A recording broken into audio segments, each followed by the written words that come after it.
नमस्कार, मैं हूं नीलम बिष्ट। स्वागत है आप सभी का आज के सत्र में। आज हमारी चर्चा का मुख्य विषय होगा मौर्य प्रशासन। मौर्य शासन प्रबंध को 4 भागों में बांटा जा सकता है: केंद्रीय शासन, प्रांतीय शासन, नगरीय शासन और ग्राम शासन।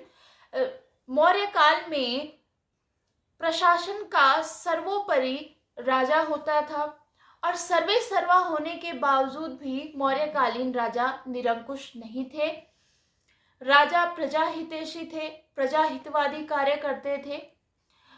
चंद्रगुप्त मौर्य के गुरु और प्रधानमंत्री कौटिल्य, जिनके प्रचलित नाम विष्णुगुप्त और चाणक्य हैं, इनके द्वारा लिखी गई पुस्तक अर्थशास्त्र में राज्य के 7 प्रमुख अंग बताए गए हैं। ये हैं राजा, जनपद, दुर्ग, कोस, सेना और मित्र। इन्हें सप्तांग सिद्धांत के नाम से भी जाना जाता है। मौर्यकालीन शासन व्यवस्था को सुचारू रूप से चलाने के लिए राजा की सहायता करने के लिए एक मंत्री परिषद हुआ करती थी और मौर्यकालीन मंत्री परिषद में 12 से 20 तक मंत्री होते थे। प्रत्येक मंत्री को 12,000 पण वार्षिक वेतन दिया जाता था। मौर्यकालीन शासन व्यवस्था को सुचारू रूप से चलाने के लिए केंद्रीय शासन को विभिन्न विभागों में विभाजित किया गया था और इन विभागों को तीर्थ के नाम से जाना जाता था। इन विभागों के अध्यक्ष महामात्र या अमात्य कहलाते थे। कुछ प्रमुख विभाग जैसे कि राजस्व विभाग, इसका अध्यक्ष होता था समाहर्ता, जिसका कार्य था आय व्यय का ब्यौरा रखना। इसी प्रकार से सीमांतक एक अध्यक्ष था तीर्थ का, महामात्र था और ये सीमावर्ती दुर्गों की रक्षा का दायित्व संभालता था। कौटिल्य के अर्थशास्त्र में कुल 18 तीर्थों का उल्लेख किया गया है। मौर्यकालीन प्रांतों की बात की जाए, प्रांतीय शासन की बात की जाए, तो प्रांतों को मंडलों में विभाजित किया गया था और मंडलों को आहार या जिलों में विभाजित किया गया था। मंडलों का प्रशासन राज्यपाल संभालते थे और राज्यपाल को कुमार कहा जाता था। मौर्य काल में हमें 5 मुख्य प्रांतों का उल्लेख मिलता है और मौर्यकालीन ये 5 मुख्य प्रांत थे।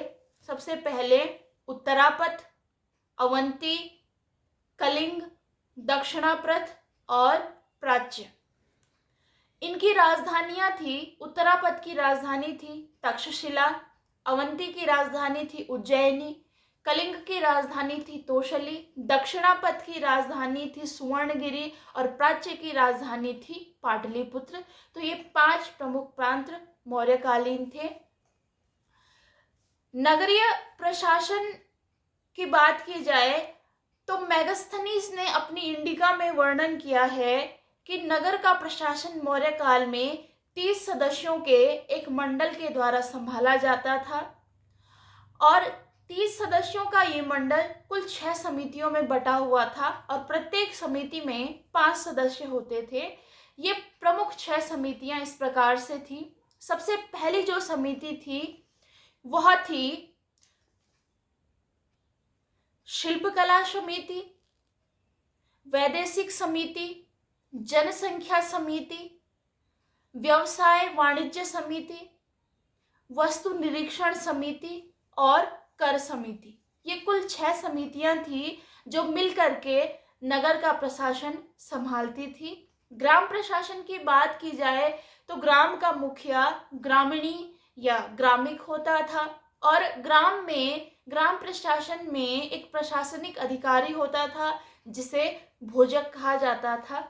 मौर्यकालीन सैन्य व्यवस्था की बात की जाए तो मौर्यों के पास एक विशाल सेना थी। प्लिनी एक यूनानी लेखक हुए हैं, इन्होंने कहा है कि चंद्रगुप्त मौर्य की सेना में 6 लाख पैदल सैनिक, 30,000 घुड़सवार और 9,000 हाथी थे। मौर्यों की सेना 6 भागों में विभाजित थी। पैदल सेना, घुड़सवार सेना, रथ सेना, हस्ती सेना, नौसेना और सैन्य यातायात विभाग। कुल 6 भागों में मौर्यकालीन सैन्य व्यवस्था को बांटा गया था। इसी प्रकार से मौर्यकालीन न्याय व्यवस्था की बात की जाए तो न्याय व्यवस्था का सर्वोच्च अधिकारी, सर्वोच्च न्यायिक अधिकारी सम्राट होता था।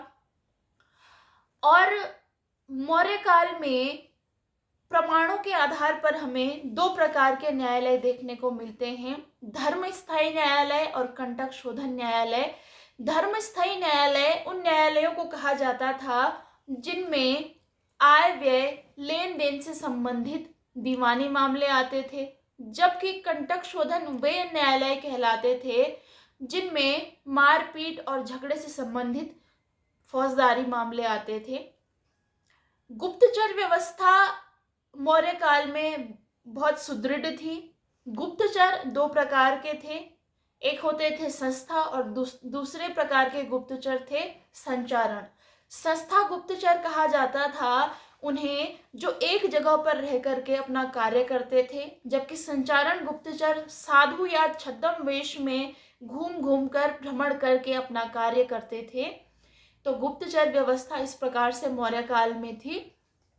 मौर्य काल में राजस्व व्यवस्था की बात की जाए तो भूमि कर 1/6 से 1/4 तक वसूल किया जाता था, लेकिन कुछ राज्य की आय के कुछ अन्य साधन भी थे, जैसे नगर से प्राप्त होने वाली आय को दुर्ग कहा जाता था, जनपद से प्राप्त होने वाली आय को राष्ट्र कहा जाता था, खेत खलिहानों से प्राप्त होने वाली आय को सेतु या सीता कहा जाता था, और चारागाहों से प्राप्त होने वाली आय को ब्रज कहा जाता था। तो इस प्रकार से मौर्यकालीन प्रशासनिक व्यवस्था सुदृढ़ थी।